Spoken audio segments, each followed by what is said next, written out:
Hey, my name's Gaia.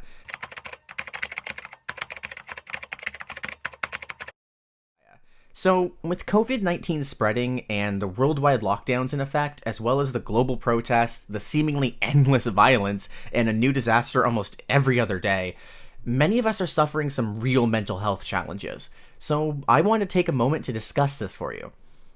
So, as you've certainly noticed, isolation and the stress caused by current events being pushed in our faces almost every moment of every day, this has made life really difficult. I know for myself, being away from friends has been particularly the hardest part, and with my current escape mechanism being about 100% protest and 0% escape, dealing with this fact has been more difficult than ever.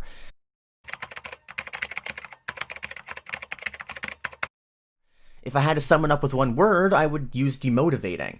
But it's not impossible to get through this.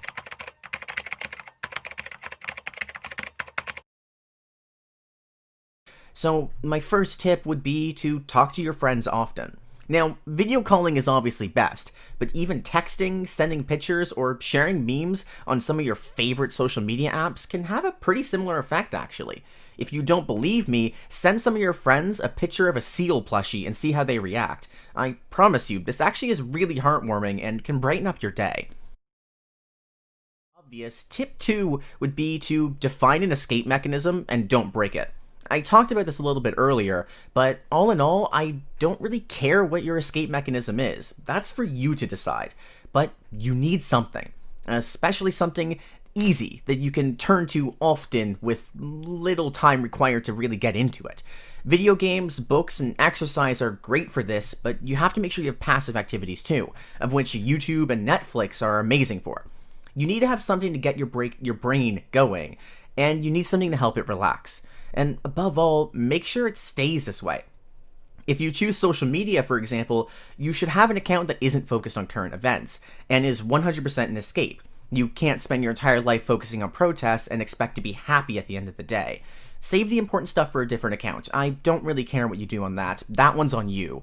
But you need an account that is solely for your escape and for your happiness. And the same goes for everything else, by the way. Keep your escapes sacred.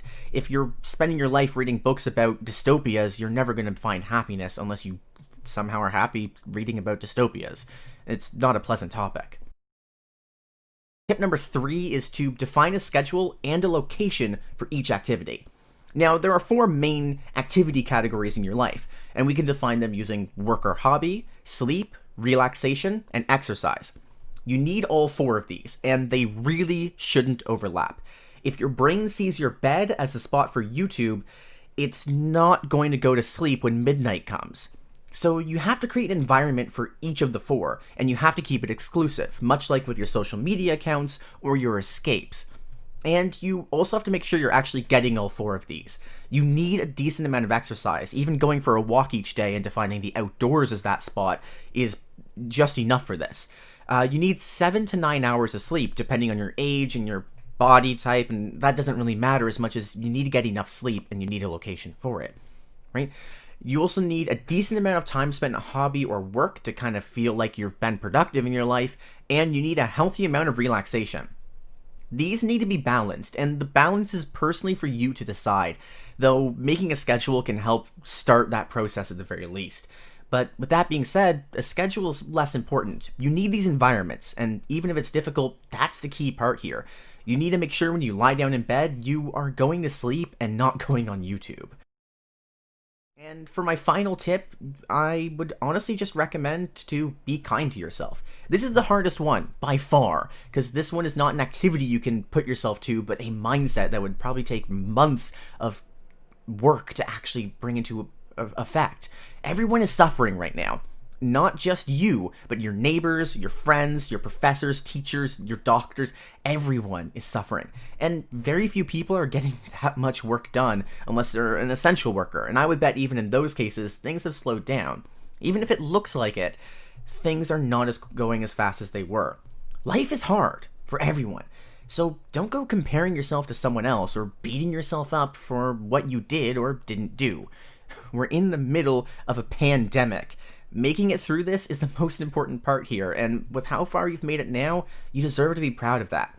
Everything else I've mentioned and everything else you can think of is secondary to getting through this. So, all in all, take care of yourself. These are the tips that help me best, but everyone is unique. You need to find what works best for you and stick with it. I know this is difficult, but you made it this far. You got this. Keep fighting the good fight, and I'll see you on the other side.